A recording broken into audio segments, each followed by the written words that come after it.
अजीत अंजुम को किसी की औकात नहीं है कि उनको अभी गिरफ्तार करे। ये आपको मैं बहुत स्पष्ट तरीके से कह रहा हूँ। एक चीज़ जान लीजिए कि उनके पिताजी खुद डिस्ट्रिक्ट जज रहे हैं। तो मछली के बच्चा को जिस तरीके से तैरना नहीं सिखाना पड़ता, स्वाभाविक रूप से तैरना सीख जाता है जन्म लेते ही।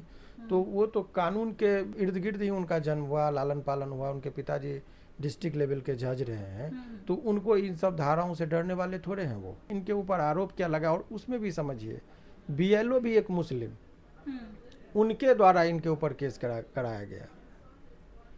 और इनके ऊपर आरोप क्या लगा कि मुस्लिम के ये सपोर्ट में बोले धार्मिक संप्रदाय को बिगाड़ने का, सौहार्द को बिगाड़ने का इन्होंने काम किया उस रिपोर्टिंग के मुताबिक। अजीत अंजुम जो टर्म आप समझ रहे हैं, बहुत लोगों को लगता है कि अंजुम के नाम से लगता है कि वो मुस्लिम है। नो, वो हिंदू हैं। अजीत अंजुम साहब के बारे में पहले तो जिन व्यक्ति पर केस हुआ है उनको जो संबोधित किया गया है वो यूट्यूबर के तौर पर कहा गया है कि ये एक केवल यूट्यूबर है। ये सरासर लोगों को गुमराह करने की बात है। वोटर लिस्ट गहन पुनरीक्षण की खबरों को जो है कथित तौर पे गलत तरीके से जो है प्रस्तुत किया गया है। इसी मुद्दे पे अजीत अंजुम पे एफआईआर किया गया है बेगूसराय के बीएलओ के द्वारा। हमारे साथ शिवनंदन भारती जी हैं जो कि हाईकोर्ट के वकील हैं, उनसे सीधे हम लोग बातचीत करेंगे। तो क्या कुछ कहेंगे, किन किन धाराओं पे उन पे ये एफआईआर किया गया है? देखिए, सबसे पहले तो आप एक चीज़ जान लीजिए कि उनके अभी जो एफआईआर की कॉपी है विधिवत वो हमारे पास नहीं आया, लेकिन जो विभिन्न मीडिया रिपोर्ट के माध्यम से जो लगा है धारा, उस पर भी बात करेंगे। लेकिन जो मूल रूप से इनके ऊपर आरोप लगाया गया है वो बीएलओ, जो बूथ लेवल ऑफिसर जो होता है वो हर गांव में एक बनाया जाता है, उनके द्वारा केस करवाया गया। और केस में भी देखिए ये दिखाने की कोशिश किया गया वहाँ पर राजनीतिक तरीके से किस तरीके से एक निर्भीक पत्रकार को भी डराकर ये माने केस करने की जो बातें अब चल रही है वो एक लोकतंत्र के लिए लग रहा है कि खतरे की बात हो सकती है। पत्रकार पे इतना ऐसे हो सकता है, सवाल उठाने पे अगर एफआईआर किया जा सकता है, तो आम जनता के साथ क्या? देखिए, ये बात बहुत पहले से कही जा रही थी कि ये कुछ चीज़ों को गंभीरता से देखिएगा। तो अभी डराने का देखिए, जब रॉयल एक्ट आया था तो उस टाइम में बिना कारण के भी उसी के विरोध में जलियांवाला बाग कांड हुआ था। अंग्रेजों के द्वारा ऐसी कानून बनाई गई थी कि कानून के आड़ में किसी निर्दोष व्यक्ति को भी जेल में डाला जा सकता था। तो जब हमारा मौलिक अधिकार, जब इंडिया आज़ाद हुआ तो फंडामेंटल राइट मिला, जब इंडियन कॉन्स्टिट्यूशन के अंदर उसमें एक आर्टिकल है, आर्टिकल 19, उसमें उसके तहत आपको सभी लोगों को अधिकार मिला कि आप अपनी बात को स्वेच्छा से रख सकते हैं। तो ये एक मौलिक अधिकार का बेसिक चीज़ था। उसी के तहत जो है सो पत्रकारिता को भी मान्यता मिली। लेकिन एक रीजनेबल रिस्ट्रिक्शन भी है कि आपको अपनी बात बोलना है, लेकिन वो समाज के लिए, किसी के स्वास्थ्य के लिए यदि हानिकारक है, किसी की निजता का हनन है, तो आपको ऐसा नहीं करना है। तो कानून के तहत आप अपनी बात को रख सकते हैं। तो ये अजीत अंजुम साहब के बारे में पहले जो जिन व्यक्ति पर केस हुआ है उनको जो संबोधित किया गया है वो यूट्यूबर के तौर पर कहा गया है कि यूट्यूबर अजीत अंजुम। ये उनके कद को छोटा करने की बात है। जब पत्रकार है, मैं पत्रकारिता के बारे में उनका व्यक्तिगत परिचय जान लीजिए। वो साधारण व्यक्तित्व के व्यक्ति नहीं है। वो बिहार में बेगूसराय में उनका जन्म हुआ। उनकी प्रारंभिक शिक्षा दरभंगा और मुजफ्फरपुर के कॉलेज से जो है उन्होंने अपना ग्रेजुएशन किया, और प्रारंभिक शिक्षा दरभंगा में भी उनकी हुई थी। उनके पिताजी खुद वो जज रहे हैं, डिस्ट्रिक्ट जज रहे हैं उनके पिताजी, राम सागर सिंह करके उनके पिताजी का नाम है। और वो पत्रकार में वो आज तक पर, एनडीटीवी इत्यादि पर वो काम कर चुके हैं। निष्पक्षता की जब बात आई तो उन्होंने अपना बात को एक सलीके में रहकर मीडिया के माध्यम से लोगों को सच्चाई से रूबरू, जो आईना दिखाना जो पत्रकारिता का काम होता है, चौथा खंभा, चौथा स्तंभ इत्यादि के नाम से भी उन्होंने ये किया था। और उनको अभी आपको एक रिपोर्ट है जो बता दे रहे हैं कि 2016 में एक फेम इंडिया करके एक मैगजीन है, उसने 2016 में 50 चर्चित व्यक्ति और प्रभावशाली व्यक्ति बिहार का जो है उसमें इनका जगह था। ये साधारण व्यक्ति नहीं रहे जो आपको केवल एक साधारण यूट्यूबर के तौर पर उनको पेश किया जा रहा है। और इनको इनके कार्य के लिए, पत्रकारिता में निष्पक्षता के लिए, जो एक बहुत ही रामनाथ गोयनका पुरस्कार होता है वो भी पुरस्कार इनको मिला हुआ है। तो ये कह देना कि ये एक केवल यूट्यूबर है, ये सरासर लोगों को गुमराह करने की बात है। वो एक पत्रकार हैं, इससे इनकी कोई छीन नहीं सकता इनकी पत्रकारिता के बारे में कि वो उनका स्टेटस कि वो एक निर्भीक पत्रकार के तौर पर हैं और लोग उन पर ट्रस्ट करते हैं। और एक जिम्मेदार पत्रकार है। अब आइए कि उनके ऊपर जो धाराएं लगाया गया वो क्यों लगाया, उसके पीछे की राजनीति क्या है वो समझिए। इल्ज़ाम इन पर ये लगाया गया कि जब वो वोटर लिस्ट में अभी जो आपको पता ही होगा, हाई कोर्ट सुप्रीम कोर्ट तक में ये मामला चल रहा है, जितने भी विपक्ष की पार्टियां हैं सबको लग रहा है कि जो इसके पीछे राजनीतिक कारण ये लोगों को समझ में आ रहा है कि जितने भी विरोधी हैं वो प्रश्न उठा रहे हैं, सत्ता पक्ष चुप है, आखिर क्यों, what is the reason behind of it. तो ये लोगों का सत्ता पक्ष को जिससे फ़ायदा होता है वो चुप रहते हैं। ऐसा नहीं कि वो इलेक्शन कमीशन के आज्ञाकारी हैं, उनको ये लगता है कि मुस्लिम वर्ग पढ़े लिखे कम है, वो सजग कम है, तो मुस्लिम वोटरों को छांटने का जो एक आरोप है कि इस पर प्रोसेस से मुस्लिम वोटर को टारगेट करके उसको वोटिंग का राइट ही ख़त्म कर दिया जाएगा।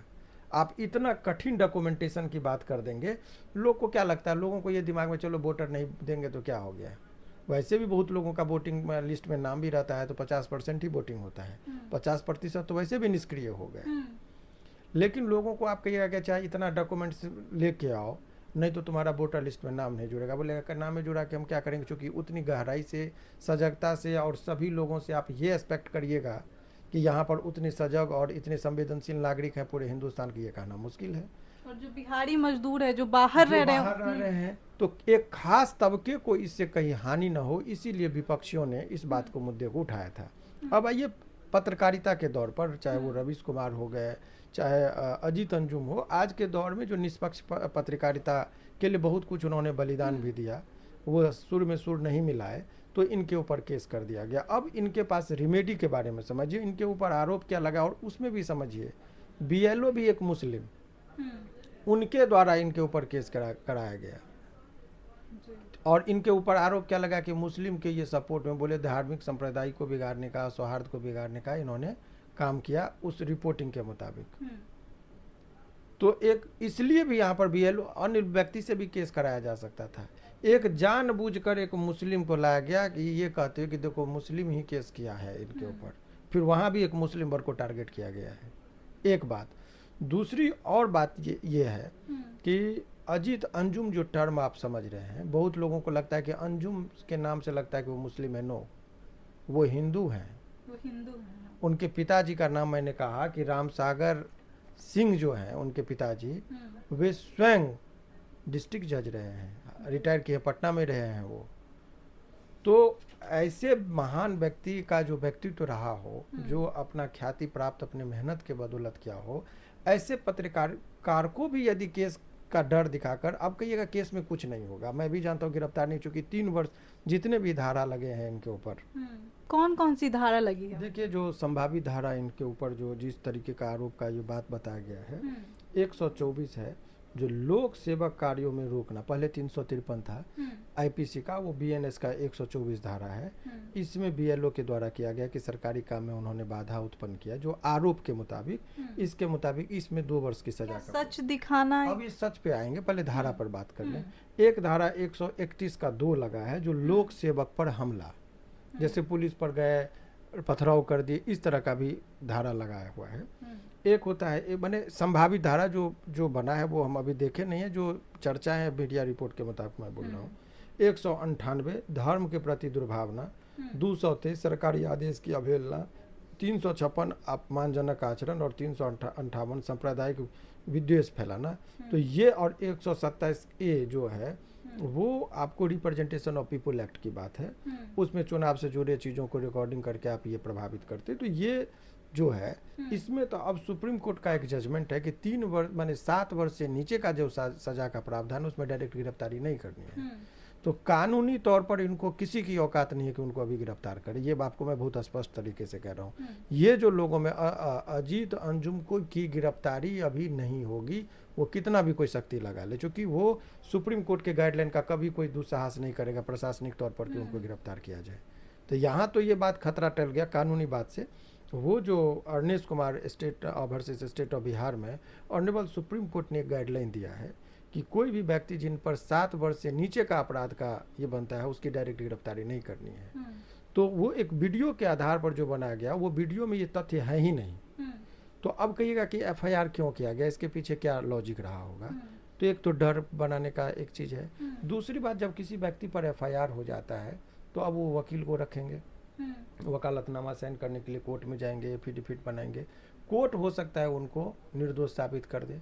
लेकिन ये जो इनका समय गुजरेगा, वक्त जो लगेगा, कोर्ट में जाना, वकील से बात करना, वहाँ पर दस्तखत करना, इस मेंटलिटी जो होगा, मेंटली जो हरास होंगे, ये वक्त उनके पास लौट के नहीं आएगा। तो इंडियन जुडिशरी सिस्टम का एक प्रोसेस इतना लंबा आता है, जो प्रोसीजरल पनिशमेंट कहते हैं कि प्रक्रिया में चले गए, आपको सजा हो गया, सब काम धंधा छोड़ कर अब थाना पर जाइए, वकील से बात करिए, बहुत जगह जाइए। तो ये जो प्रोसेस में आपका समय जाता है वही सजा के बराबर होता है, जिससे कोई नहीं बचा सकता। तो प्रक्रियात्मक पनिशमेंट। और रही बात उनको लीगली एडवाइस करने की, जहाँ तक बात है, अजीत अंजुम साहब एक वरिष्ठ पत्रकार हैं, तो एक चीज़ जान लीजिए कि उनके पिताजी खुद डिस्ट्रिक्ट जज रहे हैं। तो मछली के बच्चा को जिस तरीके से तैरना नहीं सिखाना पड़ता, स्वाभाविक रूप से तैरना सीख जाता है जन्म लेते ही। तो वो तो कानून के इर्द गिर्द ही उनका जन्म हुआ, लालन पालन हुआ, उनके पिताजी डिस्ट्रिक्ट लेवल के जज रहे हैं, तो उनको इन सब धाराओं से डरने वाले थोड़े हैं। वो इतनी समझ, इतनी परिपक्वता उनके अंदर है, कानूनी समझ भी है। वो पत्रकार के साथ साथ उस वातावरण में लालन पालन हुआ है उनका कि कानूनी समझ रखते हैं। उनके पिताजी खुद जज रहे हैं, तो इस केस में कुछ नहीं होगा। लेकिन ये एक लोकतंत्र के लिए घंटे की संकेत जरूर है कि यदि कोई पत्रकार भी यदि अपनी बात को बेबाकी से रखे और उसको भी केस मुकदमा करने का दुस्साहस यदि प्रशासनिक तौर पर करना, मैं दुस्साहस टर्म इसलिए कह रहा हूँ कि साधारण व्यक्ति तो नहीं है, तो अब साधारण व्यक्ति को भी समझना होगा। आप जिस तरीके से निर्भीकता से आप लोग बात को रखते हैं, तो ये एक दबाव बनाने का ये प्रोसेस होता है। इसीलिए अभी जो प्रेस कम्युनिटी के जो चेयरमैन हैं, उन्होंने भी इस केस को होने पर कड़े शब्दों में निंदा किया है। तो जनता का समर्थन के साथ साथ प्रेस क्लब का भी समर्थन उनको मिलता जा रहा है। तो ऐसे परिस्थिति में अब देखिए क्या होता है, लेकिन घबराने की जरूरत नहीं है। और वो अंजुम साहब को जेल की जो, जहाँ तक बहुत लोग अफवाह फैला रहे हैं कि जेल जाना पड़ेगा, ये कतई जेल नहीं जाएंगे, ऐसी कोई खतरा नहीं है। लेकिन ये एक मानसिक रूप से प्रताड़ित करने का एक चीज हो सकता है उनके लिए, तो यही चीजें हैं। इससे और सब जर्नलिस्ट को भी इससे डराया जा सकता है कि आगे वो इस चीज को लेकर ना बोले। ये तो देखिए, अब अजीत अंजुम साहब जैसे लोगों पर भी यदि एफआईआर करने से पहले कलम यदि नहीं कांप रहा हो, झूठा मुकदमा का बना करके उस वीडियो को देखने के बाद सारी स्थिति स्पष्ट हो जाए, बहुत इत्मीनान से बात करे तो बोले कि सर हम नहीं बोल पाएंगे, सच्चाई को दिखाना अगर वो अपराध है, तब तो फिर ये लोकतंत्र का मतलब क्या रह जाएगा। तो ये परेशान करने का ये चीज़ है। और ये चीज़ प्रश्न मैं बेबाकी से बोल रहा हूँ कि जो वीडियो आया है, वीडियो के तथ्य को देखकर झूठ और सत्य का सारा चीज़ का पता चल जा रहा है। लेकिन ये कानूनी विशेषज्ञता के तौर पर जब यदि आप हमसे बात करेंगे, तो मैं दावे के साथ कह सकता हूँ कि इस केस में फिलहाल उनकी गिरफ्तारी नहीं होगी। एक केस उनका बन गया, एक प्रोफाइल में एक क्रिमिनल हिस्ट्री जुड़ जाएगा कि इनके ऊपर केस हुआ है, उनके छवि को बदनाम करने के लिए केस किया जा सकता है, ये हो सकता है। लेकिन इस केस में अब बहुत ज़्यादा इनको परेशान नहीं होना पड़ेगा। एंटीसिपेटरी बेल इनके पास विकल्प बचता है, या एफआईआर को क्वैशिंग के लिए वो आर्टिकल 19(1) के क्लॉज ए में इनको right to speech and expression और फ्रीडम ऑफ प्रेस जो दिया गया है, उसके तहत ये अपना वो चाहें तो पटना हाई कोर्ट में क्वैशिंग के लिए आवेदन दे सकते हैं। क्वैशिंग की भी जो प्रोसेस होगा, लेकिन फिलहाल वो अजीत अंजुम साहब को जेल जाने का कोई खतरा नहीं है। चलिए, इस पूरे बातचीत में आपकी क्या प्रतिक्रिया है हमें कमेंट बॉक्स में ज़रूर बताएं, और आई खबरों के लिए बने रहें, देखते रहें द एक्टिविस्ट न्यूज़। धन्यवाद।